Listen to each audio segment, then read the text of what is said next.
رضا رضا رضا رضا رضا رضا رضا رضا رضا رضا رضا رضا الحمدللہ رب العالمین الصلاۃ والسلام علی سید المرسلین اما بعد اعوذ باللہ من الشیطان الرجیم بسم اللہ الرحمن الرحیم صلی اللہ علی النبی وعلیہ وصلی اللہ علیہ وسلم صلاۃ والسلام علیک یا رسول اللہ صلی اللہ تعالی علیہ وصحابہ وسلم۔ السلام علیکم ورحمۃ اللہ وبرکاتہ۔ سامعین، میں شیخ محمد عمران سیفی آپ سب کے سامنے ایک نئے موضوع کے ساتھ۔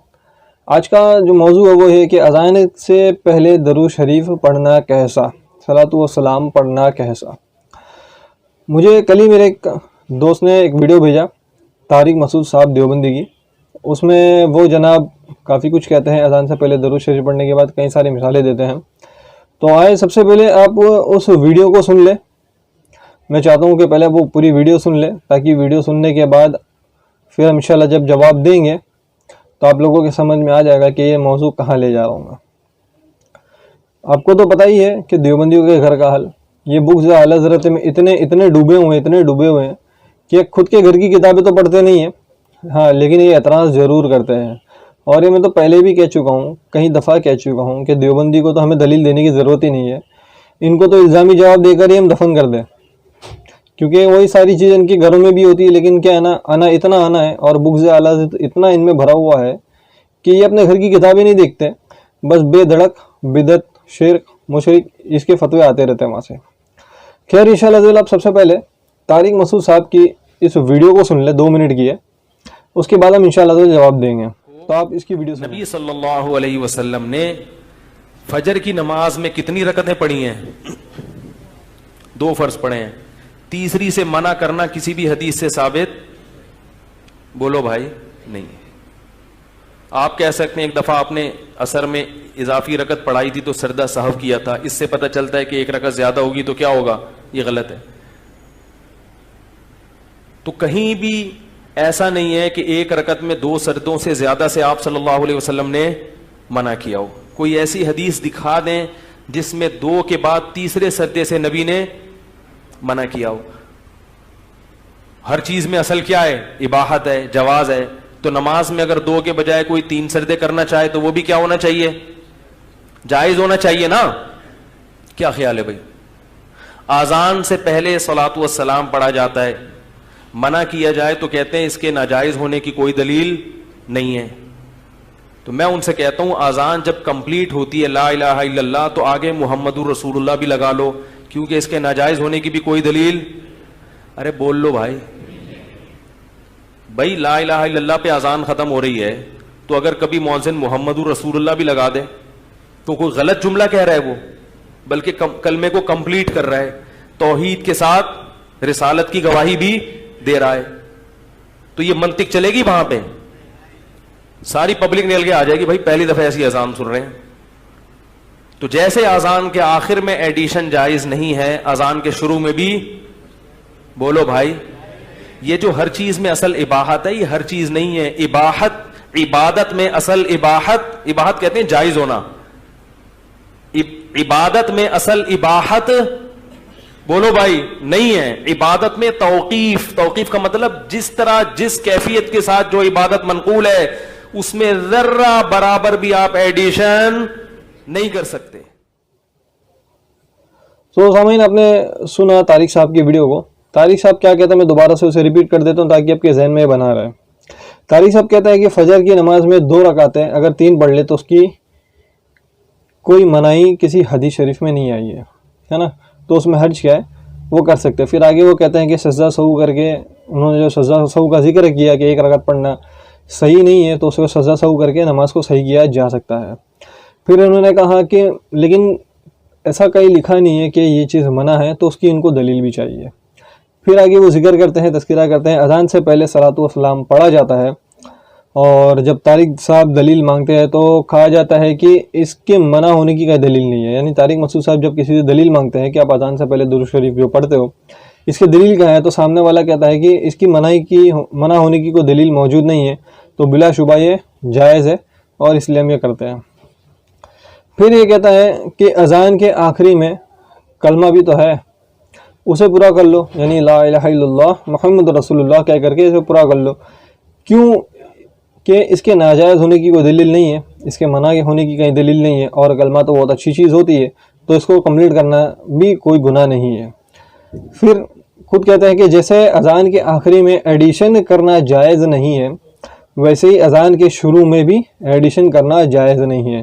جو عبادت جس طرح منقول ہوئی ہے، قرآن و حدیث میں آئی ہے، اسے اسی طرح کرنا ہے، اس میں کوئی بھی ایڈیشن نہیں کیا جائے گا۔ تو یہ پورا ایک مفہوم خلاصہ تھا طارق مسعود صاحب کی ویڈیو کا۔ اب اس پہ ہمارا جواب یوں ہے کہ اس پوری ویڈیو کو دیکھنے کے بعد یہ سمجھ میں آتا ہے کہ طارق مسعود صاحب نے یہ عقیدہ بنا رکھا ہے کہ وہ ہمارے نزدیک، یعنی اہل سنت والجماعت سنی حنفیوں کے نزدیک میں اذان سے پہلے جو ہم درود شریف پڑھتے ہیں اسے اذان کا جز مانتے ہیں، یعنی ایک اذان کا ہم حصہ مانتے ہیں اور پھر ہم اسے اذان کو دیتے ہیں۔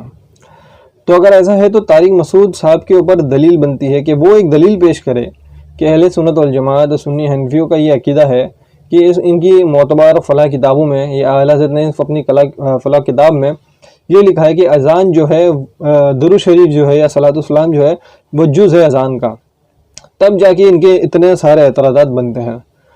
اگر یہ ثابت نہیں کر سکتے کہ درود شریف ہو یا صلاۃ السلام جو ہم اذان سے پہلے پڑھتے ہیں وہ جز ہے، اگر یہ ثابت نہیں کر سکتے، ان کے تمام اعتراض جو ہے وہ کیا ہے؟ باطل ہے۔ تو ان کو چاہیے تھا کہ یہ تھوڑی اور تحقیق کر لیتے، اسٹڈی کر لیتے، اور پھر ایسی ایک دلیل نکال کے لے آتے اور وہ ہمیں پہلے پیش کرتے۔ یہ اپنے عوام الناس جو سامنے بیٹھ کے واہ واہ واہ کر رہی ہے ان کو وہ پیش کرتے، سناتے، پھر سمجھ میں آتا کہ چلو کئی حد تک تم نے کچھ بات کری، اب اس دلیل کا جواب دلیل سے دیا جائے۔ لیکن تمام باطل قیاس کیے، جھوٹ الزام لگایا، عقیدہ خود نے گڑا اور ہم پہ بہتان باندھا۔ خیر، اب مدعا تو یہ ہے نا کہ کیا اذان سے پہلے درود شریف پڑھنا ہے یا نہیں پڑھنا ہے، یا اسے پڑھنا جائز ہے یا نہیں جائز ہے۔ تو سب سے پہلے جو عوام یا جو علماء یا جو دیوبندی یا وہابی جو بھی اسے بدعت کہتی ہے، تو اس کو چاہیے کہ درود شریف پڑھنے کا جو جواز ہے نہ تھا، یعنی پہلے پڑھنے کا جواز کچھ نہ تھا اور اب ہم نے شروع کیا ہے، اس کو ثابت کرے۔ آپ سمجھ رہے ہیں، یعنی جس چیز کا جواز اگر پہلے سے ہو اور اس میں کچھ تبدیلی آگے کرے تو اسے بدعت نہیں کہتے۔ مثال کے طور پہ اگر میں مسجد کی بات کروں تو پہلے مسجدیں ہوا کرتی تھی نبی صلی اللہ علیہ وسلم کے زمانے میں، جو کچی ہوا کرتی تھی، کچی تھی، ہے نا۔ لیکن آج کے دور میں مسجدیں کیسی ہے؟ اچھی ہے، مضبوط ہے، اے سی ہے، لائٹ ہے، فین ہے، ہر چیز کی سویدھا ہے اس میں، ہے نا، سب چیز ہے۔ مسجد ابھی بھی ہے، مسجد تبھی بھی تھی، لیکن فرق کیا ہے؟ پہلے کچی ہوا کرتی تھی اور اب زیادہ مضبوط ہے، اے سی والی ہے۔ تو یہ مسجد جو ہے بدعت ہی نہیں کہلائے گی، ہے نا۔ تو اسی طرح سے یہ پہلے ثابت کرے کہ پہلے زمانے میں یا نبی صلی اللہ علیہ وسلم کے دور مبارک میں یا صحابہ کرام کے دور مبارک میں اس ٹائم پہ درود شریف نہیں پڑھا جاتا تھا، اب پڑھا جاتا ہے، یہ بدعت ہے۔ یا وہ یہ ثابت کر دے کہ اذان سے پہلے درود شریف پڑھنا بدعت، یعنی کہ منع کیا گیا ہو کہ درود شریف پڑھنے کے خاص اوقات ہے، یعنی وقت ہے، آپ اسی وقت میں درود شریف پڑھیں گے اور آپ اس وقت میں درود شریف نہیں پڑھ سکتے۔ جیسے کہ نمازوں کا ذکر ہے کہ نماز آپ جو ہے اسی وقت میں پڑھو گے، اس کے علاوہ دوسری جو نماز ہوتی ہے اس ٹائم پہ نماز پڑھی نہیں جاتی، چاہے وہ نفل نماز کیوں نہ ہو۔ تو اسی طرح سے اگر ذکر آیا ہے درود شریف کے بارے میں کہ خاص وقت میں ہی پڑھا جائے تو وہ دلیلہ پیش کر دے تو پتہ چل جائے گا کہ اذان سے پہلے ہمیں درود شریف نہیں پڑھنا ہے، ہمیں صرف اسی مخصوص وقت میں ہی درود پڑھنا ہے نا۔ آپ یہ ثابت کر دیں گے تب جا کے آپ کا یہ بدعت والا جو اعتراض ہے یہ بھی بنے گا، لیکن اگر آپ نہیں ثابت کر سکتے تو یہ بدعت والا اعتراض بھی باطل ہے، کیونکہ اس کا جواز پہلے سے ہے۔ جیسے کہ قرآن شریف میں ذکر ہے سورہ احزاب کی آیت نمبر 56 کہ بے شک اللہ اور اس کے فرشتے درود بھیجتے ہیں اس غیب بتانے والے پر، اے ایمان والو ان پر درود اور خوب سلام بھیجو۔ تو اس آیت میں ایسا ذکر نہیں ہے کہ کون سے وقت میں پڑھا جائے اور کون سے وقت میں نہیں پڑھا جائے، یہ ایک عام حکم ہے کہ جب درود و سلام پڑھنے کا حکم ہمیں مل گیا تو اسے کبھی بھی پڑھے، یہ ہم پر ڈیپینڈ کرتا ہے۔ آپ یا آپ کی جماعت یہ کوئی فیصلہ نہیں کر سکتی کہ آپ اذان سے پہلے نہیں پڑھ سکتے، آپ اذان کے بعد میں نہیں پڑھ سکتے، نہ اس کے مقدار میں کہیں نہیں پڑھ سکتے، یا وہاں نہیں پڑھ سکتے، یہاں نہیں پڑھ سکتے، ٹھیک ہے۔ درود شریف پڑھنے کا کوئی وقت طے نہیں ہوا اس آیت شریف میں، بس پڑھنے کا حکم ہے تو ہم الحمدللہ وہ پڑھتے ہیں۔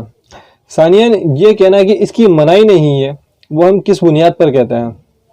آپ کو تو علم ہوگا نہیں، آپ کو تو صرف بیان بازی کر کے نکل جانا ہے، لیکن میں انشاءاللہ تعالی آپ کو وہ حدیث بتا دیتا ہوں۔ حدیث جامع ترمذی کی حدیث نمبر 1726. یہ تھوڑی طویل حدیث ہے لیکن میں مختصراً بتا دے رہا ہوں کہ نبی اکرم صلی اللہ تعالیٰ علیہ وسلم نے فرمایا کہ جسے اللہ نے حلال کیا وہ کتاب میں ہے، اور جسے حرام کیا وہ کتاب میں ہے، اور جس پر خاموشی ہے وہ مباح ہے. اس کا یہ مطلب ہے کہ جس کا حکم کتاب و سنت میں اگر آپ کو نہ ملے وہ مباح ہے. اس لیے ہم نے کہا کہ اذان سے پہلے درود پڑھنا کہاں منع لکھا ہے، کیونکہ اس کا جواز تو قرآن سے ثابت ہے اور یہ عام ہے، کوئی خاص وقت پر بھی نہیں ہے، کوئی خاص وقت باندھا ہوا بھی نہیں ہے، اس لیے ہم پڑھتے ہیں. اسی طرح ایک اور حدیث شریف میں ہمیں یہ بھی ذکر ملتا ہے جس کا ترجمہ یوں ہے کہ حضرت جریر بن عبداللہ رضی اللہ تعالیٰ عنہ سے روایت ہے کہ حضور نبی اکرم صلی اللہ تعالیٰ علیہ وسلم نے فرمایا کہ جس نے کوئی اچھا طریقہ جاری کیا پھر اس پر عمل کیا گیا، جس نے کوئی اچھا طریقہ جاری کیا پھر اس پر عمل کیا گیا تو اس کے لیے اپنا ثواب بھی ہے اور اسے عمل کرنے والے کے برابر بھی ثواب ملے گا، جبکہ ان کے ثواب میں کوئی کمی نہ ہوگی. اور جس نے کوئی برا طریقہ جاری کیا پھر وہ طریقہ اپنایا گیا تو اس کے لیے اپنا گناہ بھی ہے اور لوگوں کے گناہ کے برابر بھی جو اس پر عمل پیرا ہوئے، بغیر اس کے کہ ان کی گناہوں میں کچھ کمی ہو. ٹھیک ہے، یہ حدیث جامع ترمذی حدیث نمبر 2675. اب مجھے بتاؤ یہ جو حدیث کا میں نے ذکر کیا ہے یہاں پہ کہ کیا ہی اچھا طریقہ جاری کیا، تو اب مجھے بتائیے، آپ خود بھی کہہ رہے ہیں کہ درود شریف پڑھنا بھی تو اچھا طریقہ ہے، پھر آپ نے چلو یہ بھی کہا ہے کہ کلمہ کو پورا کر لینا اچھا طریقہ ہے، لیکن اچھا طریقہ کس میں کہا ہے جاری کرنے کے لیے؟ جو عمل جیسا آیا ہے اس کو اسی طرح کرنا ہے، کچھ ایڈیشن نہیں کرنا ہے. اب تک تو آپ یہ ثابت نہیں کر پائے کہ ہم درود شریف کو اذان کا جز مانتے ہیں. جس دن آپ یہ ثابت کریں گے اس دن انشاءاللہ آپ کی اس دلیل پہ ہم بات کریں گے. جب تک یہ آپ کی خام خیالی ہے اور لوگوں کو گمراہ کرنا آپ بند کریں. ٹھیک ہے، باقی حدیث سے الحمدللہ ہمیں بدعت حسنہ کا ذکر بھی مل گیا، جس کا ذکر میں نے ابھی کیا کہ کسی نے اچھا طریقہ جاری کیا کیا نہیں کیا. آگے انشاءاللہ آگے میں اور حدیثیں بتاؤں گا کہ صحابہ اکرام نے کیا عمل کرا اور کیا عمل نہیں کرا، ہے نا. تو ممکن ہے کہ طارق مسعود صاحب جیسے میں نے کہا کہ وہ یہ کہے کہ اذان کے آخری میں کلمہ جو ہے وہ پورا کر لے تو کتنا ہی اچھا ہوتا. تو اس پر میں نے جواب بھی یہی ہے کہ جو طریقہ حدیث میں ذکر آیا ہے اسے اسی طرح ہی پڑھا جائے گا، اس میں کم و بیشی نہیں کی جائے گی. اور میں پہلے ہی کہہ چکا تھا کہ اذان سے پہلے درود شریف اذان کا حصہ نہیں، وہ جز نہیں ہے. پھر اس کے علاوہ بھی میں کچھ حدیثیں جیسا میں نے ذکر کرا تھوڑی دیر پہلے کہ میں اس کے علاوہ بھی کچھ حدیثیں دکھاؤں گا. اور وہ دیکھیے سنن ابی داؤد کی حدیث نمبر 519 ہے. اگر اذان سے پہلے کچھ کلمات نہیں پڑھنے ہیں، صلاۃ و سلام نہیں پڑھنا ہے، کوئی دعا نہیں پڑھنی اور ڈائریکٹلی اذان دینا ہے، تو مجھے آپ اس حدیث کے بارے میں بتائیے گا کیا کہتے ہیں آپ. حدیث کا ترجمہ یوں ہے کہ بنو نجر کی خاتون سے روایت ہے کہ انہوں نے کہا کہ میری مسجد کے اطراف کے گھروں میں سب سے اونچا تھا، ان کا گھر جو ہے مسجد کے اطراف میں سب سے اونچا تھا. حضرت بلال رضی اللہ تعالیٰ عنہ فجر کی اذان اسی پر آ کر دیا کرتے تھے. وہ سحر کے وقت آ کر اس پر بیٹھ جاتے اور صبح صادق کو دیکھتے رہتے. جب صبح کو طلوع ہوتا دیکھتے تو انگڑائی لیتے اور کہتے، اے اللہ میں تیری تعریف کرتا ہوں اور قریش پر تجھی سے مدد چاہتا ہوں کہ وہ تیرے دین کو قائم کرے. یعنی وہ یہ دعا پڑھتے تھے اذان سے پہلے. پھر آگے کہتے ہیں کہ وہ بیان کرتی ہیں کہ پھر اذان کہتے، قسم اللہ کی مجھے نہیں معلوم کہ بلال نے کسی رات بھی یہ کلمات چھوڑے ہوں. اس حدیث کو البانی اور زبیرلزئی یعنی غیر مقلدین کے لیے بھی لمحہ فکر ہے کہ اس حدیث کو البانی اور زبیرلزئی نے حسن کہا ہے، یعنی یہ قابل حجت ہے. اگر اذان سے پہلے کچھ بھی دعا نہ کہنا ثابت ہوتا تو حضرت بلال رضی اللہ تعالیٰ عنہ ان کلمات کو کیوں پڑھتے ہیں، جبکہ یہ کلمات نبی اکرم صلی اللہ تعالیٰ علیہ وسلم سے ثابت نہیں ہے.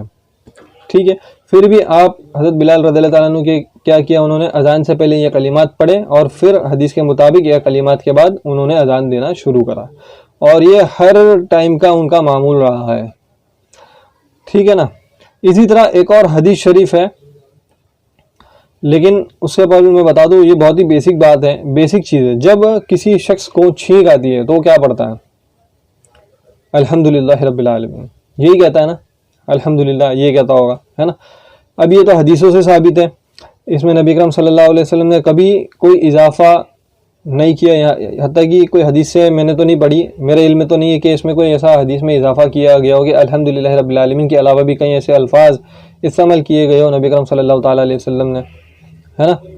اب آئے میں آپ کو ایک حدیث دکھاتا ہوں.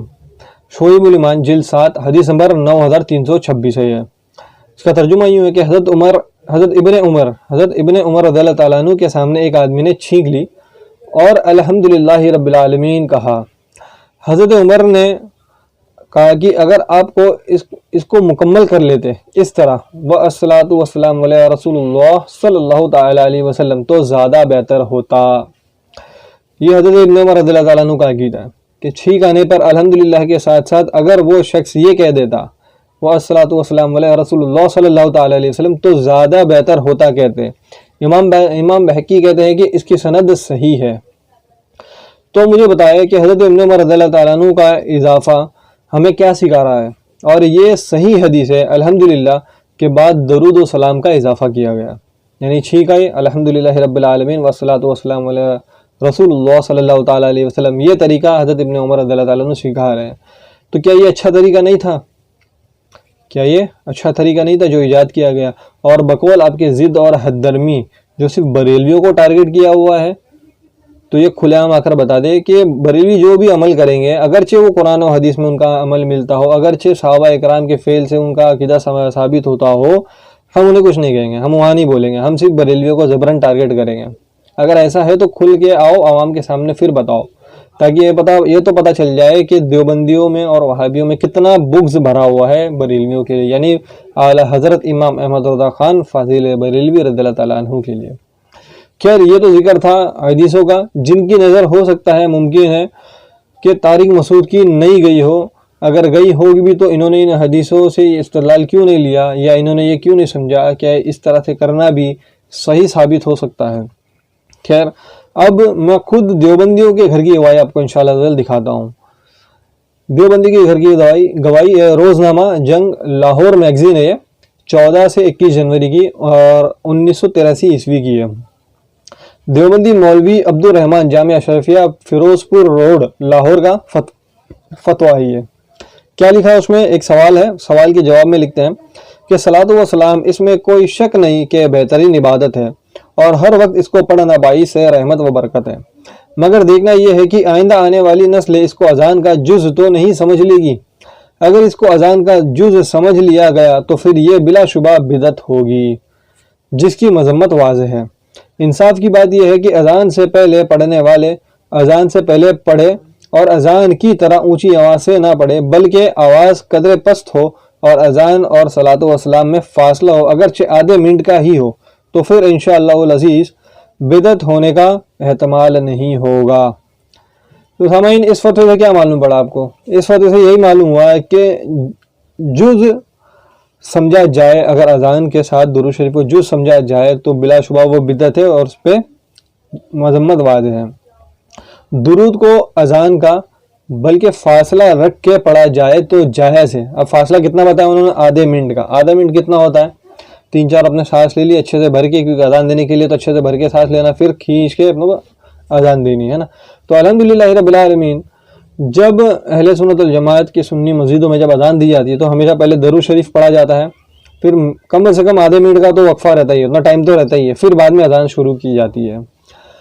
اب طارق مسعود جیسے مقرر اگر بیٹھیں گے تو لوگوں کا یہ ذہن بنے گا کہ سنی عوام جو درود شریف پڑھتی ہے وہ واقعی میں اسے جز مان کر پڑھتی ہے, یعنی اذان کا جز مان کر پڑھتی ہے. اگر طارق مسعود جیسے لوگ مقرر بنے بیٹھے رہیں گے, کیونکہ ان کو تو خود کو علم ہے نہیں, اور جو عوام الناس جو ان سے بھی گئی گزری ان کے سامنے بیٹھی ہے ان کو تو نیل بٹے سناٹا, تو اب طارق مسعود جو چاہے گا وہ بڑھتا رہے گا, ہے نا. تو عوام الناس کے بیچ میں کیا میسج جا رہا ہے کہ جو اعلیٰ حضرت کے ماننے والے ہیں, جو سنی مسجدوں میں درود شریف پڑھتے ہیں, وہ اذان کا جز مان کے پڑھتے ہیں, تو وہ غلطی پر ہے, تو وہ بدعتی ہے, تو ایسا ہے, یہی مانا جائے گا نا.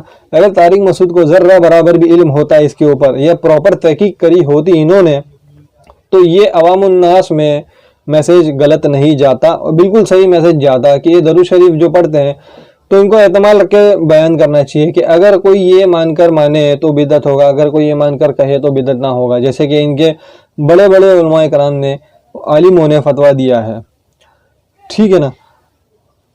اگر اور یہ بھی سمجھ میں آتا ہے کہ اگر ہر پہلو سے ناجائز ہوتا اذان سے پہلے درود شریف پڑھنا, اگر ہر پہلو سے, یعنی کوئی ایک پہلو بھی نہیں دیکھنا ہمیں, اگر ہر پہلو سے ناجائز ہوتا اور کوئی احتمال نہ نکلتا تو کیا یہ حضرت جو ہے دیوبندی کے عالم کیا یہ جائز کا فتویٰ دیتے اور کہتے کہ آدھے منٹ کا وقفہ کر کے پھر آپ اذان دو، پڑھ سکتے ہیں؟ طارق مسعود کو چاہیے کہ اپنے گھر کے حوالے پہلے پڑھے، اپنے گھر کی کتابوں پہ زیادہ دھیان دے، اپنے گھر کے فتووں پہ زیادہ دھیان دے، بعد میں کہیں جا کر کے ہم پر انگلیاں اٹھائے۔ تم ہم پہ ایک انگلی اٹھاؤ گے، 4 تمہاری طرف آئے گی، پھر اسی طرح سے ہم سے ذلیل ہوں گے۔ اللہ رب العزت ہمیں اسباب بنائے گا تم جیسوں کو ذلیل کرنے کا۔ کیوں؟ کیونکہ تم عوام الناس میں غلط میسج بھیج رہے ہو، غلط چیزیں بتا رہے ہو جو کہ حقیقت نہیں ہے ویسی۔ اب دیکھیے دیوبندیوں کا دوسرا حوالہ دکھاتا ہوں میں۔ مفتی محمود دیوبندی کا مدرسہ قاسم العلوم ملتان کے مفتی کا فتویٰ ہے۔ پہلے سوال ہے، ہینڈ رائٹنگ تھوڑی گندی ہے ٹھیک ہے، لیکن پہلے سوال ہے، سوال کے بعد میں انہوں نے جواب دیا، جواب دیتے دیتے آخری کا جو تیسرا نمبر ہے، سوال جو جواب جو انہوں نے دیا ترتیب سے دیا 1 2 3، اب آخری کا تیسرا نمبر آپ دیکھو گے تو اس میں کیا لکھا ہے کہ اذان سے قبل اور بعد درود شریف پڑھنا جائز۔ کیا لکھا ہے؟ اذان سے قبل اور بعد درود شریف پڑھنا جائز، بشرط اذان کے ساتھ ملا کر نہ پڑھا جائے تاکہ جزئیات کا شبہ نہ ہو۔ انہوں نے بھی وہی بات کہی، اذان سے پہلے پڑھ سکتے ہیں وہ جائز ہے، لیکن اس کا جزئیات اس کو ملا کر کا نہ پڑھے، یعنی ترنت نہ پڑھ لیا جائے، آدھے منٹ کا 30 سیکنڈ کا تھوڑا ٹائم رکھ کر کے ہی پڑھا جائے تو جائز۔ تو اس میں طارق مسعود صاحب کو کہاں دقت ہو رہی ہے میں یہ جاننا چاہ رہا ہوں، یا طارق مسعود صاحب نے کون سی کتاب میں پڑھ لیا کہ جو بریلوی حضرات ہے، اعلیٰ حضرت امام احمد رضا خان رضی اللہ تعالیٰ عنہ کے ماننے والی جو حضرات ہے، جو علماء ہیں وہاں کے، جو مسجد میں مؤذن صاحب ہے، وہ اس نیت سے پڑھتے ہیں کہ درود شریف جو ہے اذان کا جز ہے۔ یہ طارق مسعود صاحب نے کون سی کتاب میں پڑھ لیا؟ یا اس طرح سے انہوں نے ہم پر جھوٹ کیوں باندھا؟ ممبر پہ بیٹھ کے عوام کو گمراہ کرنے کی کیا ضرورت آن پڑی؟ کیا آپ کو اس کے لیے کوئی گھوس دے رہا ہے؟ کیا آپ کو پیسے کھلا رہا ہے؟ بنا تحقیق کے آپ نے کسی مسلک پر کیوں انگلی اٹھائی؟ بہت سارے سوال ہیں، کتنے سوالوں کے جواب دو گے؟ طارق مسعود صاحب گزارش ہے آئندہ ممبر پہ آنے سے پہلے، عوام الناس کو گمراہ کرنے سے پہلے پوری تحقیق کیجیے گا، کیونکہ یہ پہلی دفعہ نہیں ہے جو میں آپ کے خلاف یہ ویڈیو بنا رہا ہوں۔ اس کے پہلے بھی آپ نے کئی سارے ایسی باتیں کہی تھی جو حقیقتاً ہماری طرف نہیں تھی، جو آپ نے جھوٹ بولا، بنا تحقیق کے بات کری ہے ٹھیک ہے۔ جیسے کہ قبر پہ جانے سے کچھ نہیں ملتا، اس کی بھی میں نے کافی الحمدللہ اچھی ویڈیو بنائی تھی، ہمارے ایک بھائی نے مشتاق علی انصاری نے بھی جواب دیا تھا۔ افسوس کی بات ہے آپ عوام الناس کو گمراہ کیوں کرنا چاہتے ہیں؟ واللہ عالم ثم رسول عالم صلی اللہ تبارک و تعالی علیہ وصحبہ وسلم۔ تمام سامعین سے میں گزارش کروں گا اس ویڈیو کو زیادہ سے زیادہ شیئر کریں اور ایسے گمراہ لوگوں سے بچنے کی کوشش کریں۔ اگر آپ لوگوں کے ذہن میں کوئی بھی شبہ آتا ہے تو اپنے نزدیک کے عالم مفتی اکرام سے رابطہ کریں، ان کے پاس رجوع کریں، سوال ڈالیں، ان کا صحیح جواب لے، حدیثوں کی روشنی میں، قرآن و حدیثوں کی روشنی میں صحیح جواب لے اور پوچھے کہ کیا اس طرح سے کرنا جائز ہے یا نہیں جائز ہے۔ میری یہی دعا ہے کہ اللہ تبارک و تعالیٰ سے کہ ہم سب کو حق پر عمل کرنے کی وہ توفیق و رفیق عطا فرمائے، ہم سب کو حق پر عمل کرنے کی توفیق عطا فرمائے، ایسے فتنوں کے شر سے بچنے کی توفیق عطا فرمائے، اور اللہ تبارک و تعالیٰ طارق مسعود کو ہدایت عطا فرمائے۔ آمین ثم آمین اللہم آمین۔ بصدق نبی اکرم صلی اللہ تعالیٰ علیہ وصحبہ وسلم، بتوسل حضرت علی کرم اللہ تعالیٰ وجہ الکریم، بوسیلہ حضور غوث الاعظم رضی اللہ تعالیٰ عنہ کے، آمین ثم آمین اللہم آمین۔ وما علینا الا البلاغ المبین۔ السلام علیکم ورحمۃ اللہ وبرکاتہ۔